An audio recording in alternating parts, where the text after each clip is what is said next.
Your heart physically changes shape in space, and the dangerous part is not the change itself, but what happens the moment you try to come home. The shape you were born with, the one your heart has held every day of your life, is not permanent. It is a response. Take away the thing it's responding to, and it quietly becomes something else. Your heart has been fighting gravity since before you were born. Think about what that means.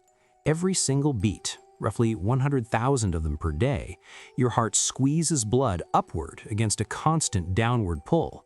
Up through your legs, where blood pools if the pump is lazy. Up to your brain, which goes dark in about 10 seconds if the flow stops. Up, always up against a force that never stops pulling down. That shape you see in anatomy textbooks, the elongated cone, the fist-like muscle, is not decoration, it is engineering. The long, narrow form's the most efficient shape for pushing liquid in one direction against resistance. Like squeezing a tube of toothpaste, the narrow form gives you control, direction, force. Your heart evolved that shape over millions of years precisely because it had to win the same fight every beat, forever. Then you go to space, and gravity disappears. The first week, nothing dramatic happens. Your heart is still beating, the monitors show normal rhythm, you feel fine.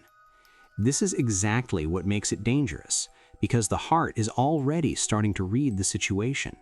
It is asking a question it has never had to ask before. Why am I working this hard? There is nothing to push blood against. No legs pooling blood below. No brain demanding constant upward flow against a downward pull. The heart is doing the same work it always did, but the resistance it was built for simply is not there anymore. That is not a relief. That is a signal. The signal the heart receives is, you are doing too much for too little reason. And so it adapts. It begins to relax, not metaphorically, but structurally. The elongated cone slowly rounds off. The muscle that was shaped like a fist begins to approach something closer to a sphere. Researchers studying a group of 12 astronauts aboard the International Space Station documented this directly.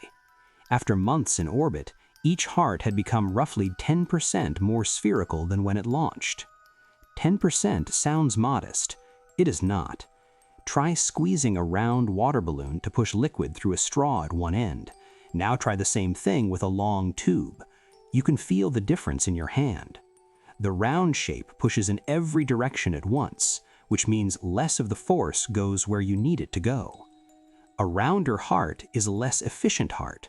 Not broken, not alarming on a daily monitor, just quietly, measurably weaker at the one job it exists to do. You are 6 months into your mission. Your heart has been reshaping itself for 6 of those months. The monitors show a beating heart, the rhythm is regular, you feel no chest pain, no warning, no dramatic symptom. This is the cruel part of the story. The change happens completely below the threshold of feeling. You land, you step out, or rather you are carried out, because your legs don't remember gravity either. And that is the moment the problem becomes real. The heart that returns to Earth is not the heart that left. It has reorganized itself for a world where gravity does not exist, and Earth is not that world. The moment you are vertical, the moment gravity reappears and blood starts pooling in your legs again, your heart has to restart a fight it has been on vacation from for half a year. Blood pressure drops. The brain demands upward flow, and the pump delivers less than it should. Astronauts describe this as dizziness, weakness, the sensation of almost blacking out when they try to stand. That is not jet lag.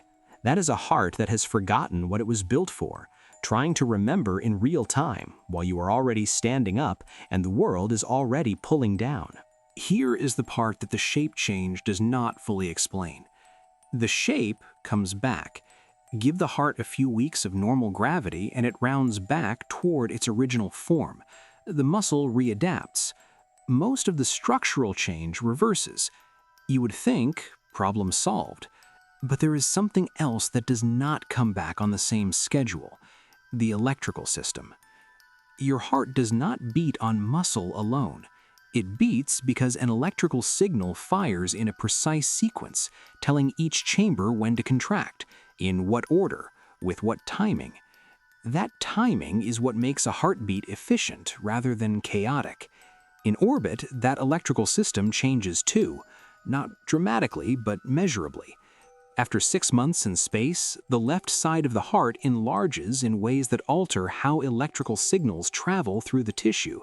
The signal pathway shifts, the timing drifts, and a heart whose electrical timing is off does not pump in the wrong direction.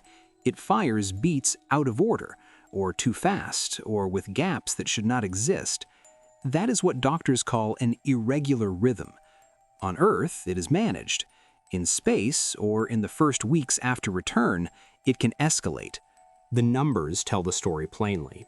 Since 2001, 5 out of every 100 active astronauts have needed a medical procedure to correct an abnormal heart rhythm.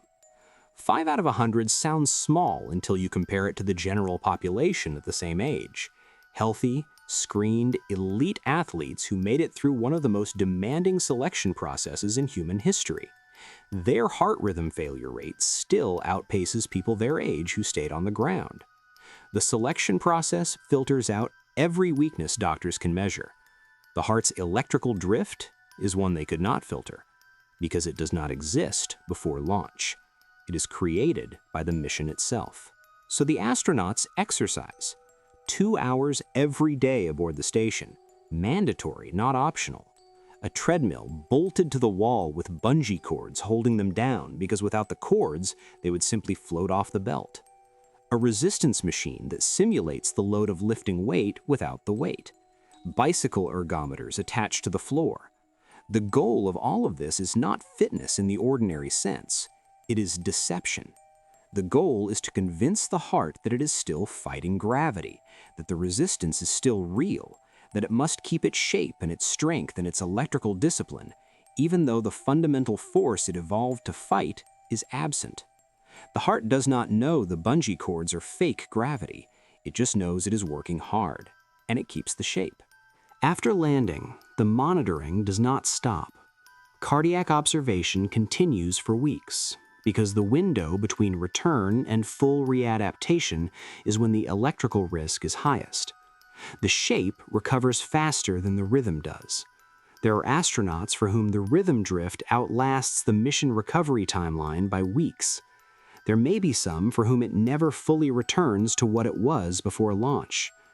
No mission has yet produced a definitive answer on that.